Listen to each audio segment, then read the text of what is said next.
So my husband Todd and I both got involved in SALT in, I think, 93. And so Ames is this place where we met Jesus and got saved. It's where we met each other and got married. It's where we had our kids. And so when it became obvious to us that the Lord was saying, this is what I have next for you, is to actually pack up and move, we didn't have a box for it. It was a concept and a thought that was really hard to accept. And yet at the same time, it was so clear that he was calling us into this.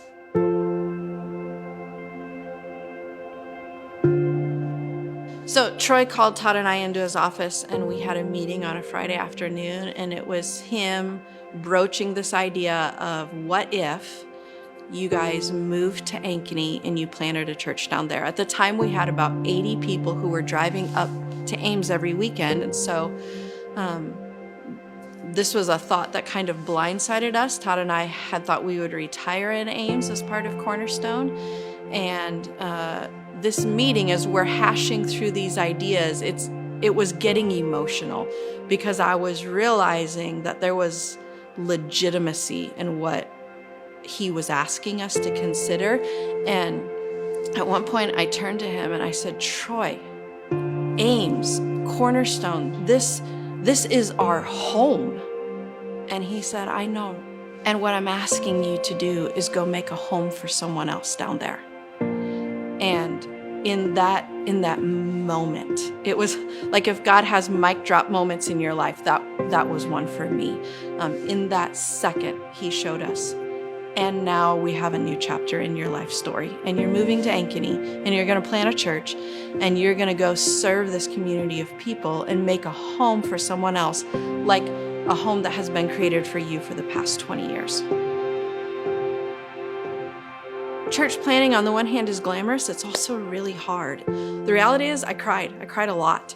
And it was a tough transition, but sometimes God calls you to hard things, and though it's hard, you are convinced in your soul, this is exactly what God wants us to be doing. I am in the center of his will. And at the end of the day, when we would crawl into bed tired, there was a peace and a rest from knowing I am doing exactly the work that God has prepared for me to do.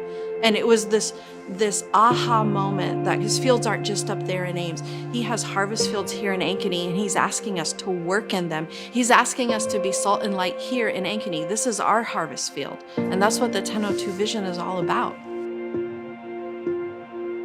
So 1002, I think for sure you start by explaining it's based on the book of Luke, chapter 10, verse 2. This isn't our idea. This is God's idea. Jesus is talking to his disciples, and he says, the harvest is plentiful, but the workers are few. And so ask the Lord of the harvest to send out laborers, to send out workers into the fields. And so when we say 1002, we're talking about praying and asking God to raise up men and women to be laborers. And so for sure it means we're praying for church planners, we're praying for SALT directors.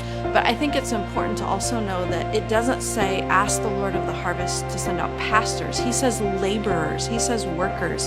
He's asking us to not just pray for people to plant churches, but in some ways we're praying for ourselves to have the boldness and the courage and the purposefulness to go be laborers in the fields that God's laid out before us.